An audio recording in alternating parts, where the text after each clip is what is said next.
ಗಂಡು ಮಗ ಕಣ್ರಿ ನಾನು. ಅಪ್ಪ ಅಮ್ಮನಿಗೆ ನಾನೇ ಧೈರ್ಯ, ನಾನೇ ಭರವಸೆ. ಯಾಕೆಂದ್ರೆ ನಾನು ಗಂಡು ಮಗ. ಅಪ್ಪ ಅಮ್ಮನಿಗೆ ಹುಷಾರಿಲ್ಲ ಅಂದ್ರೆ ಮನೆಯವರು ಮೊದಲು ಕಾಲ್ ಮಾಡೋದೇ ನಮ್ಗೆ. ಯಾಕೆಂದ್ರೆ ಗಂಡು ಮಗ ಅಲ್ವಾ.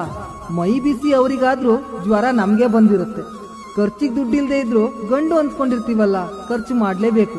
ತಂಗಿ ಏನೋ ಶಾಪಿಂಗ್ಗೆ ಅಪ್ಪನ ಹತ್ರ ಹಣ ಕೇಳ್ತಿದ್ದಾಳೆ. ಗಾಡಿಗೆ ಪೆಟ್ರೋಲ್ ಇಲ್ಲ ಅಂತ ಅವ್ರ ಹತ್ರ ಬೆಳೆದ್ ನಿಂತಿರೋ ನಾನು ಹೇಗ್ ಕೈ ಚಾಚ್ಲಿ? ನಾನ್ ಗಂಡು ಮಗ ತಾನೆ. ತಂಗೀರ್ ಮದ್ವೆ ಮಾಡಿ ಒಂದೊಳ್ಳೆ ಮನೆ ಸೇರಿಸ್ಬೇಕು ಅಂತ ಅಪ್ಪ ಅಮ್ಮ ಗಂಡನ್ ಹುಡುಕ್ತಾ ಇದ್ದಾರೆ. ಆಗಾಗ ನನ್ ಮುಖಾನು ನೋಡ್ತಿದ್ದಾರೆ. ಅವಾಗ್ಲೇ ಗೊತ್ತಾಗಿದ್ದು ಆ ಸಾಲನು ನಾನೇ ತೀರ್ಸ್ಬೇಕು ಅಂತ. ಯಾಕೆಂದ್ರೆ ನನ್ ಗಂಡು ಮಗ ತಾನೆ. ನಂಬಿದವ್ರನ್ನ ಸಾಕೋದಲ್ದೆ ನಂಬಿ ಬಂದೋಳ್ನು ನಾವೇ ಸಾಕ್ಬೇಕು.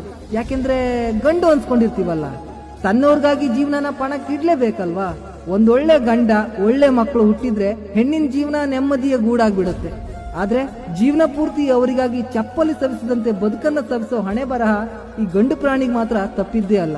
ಆದ್ರೂ ಗಂಡು ತುಂಬಾ ಅಮಾಯಕ ಅನ್ಸುತ್ತೆ. ತನಗಾಗಿ ಏನ್ ಮಾಡಿಟ್ಕೊಂಡಿದ್ದಾನೆ ಅನ್ಸುತ್ತೆ. ನಮ್ಮಪ್ಪ ಮಾಡ್ಕೊಂಡು ಬಂದಿದ್ದು ಅದೇ. ಸಂಪ್ರದಾಯನ ಯಾಕೆ ಬಿಡೋದು? ನಾವು ಅದನ್ನ ಮುಂದುವರ್ಸ್ಕೊಂಡು ಹೋಗ್ತಾ ಇದ್ದೀವಿ. ಆದ್ರೂ ಗಂಡು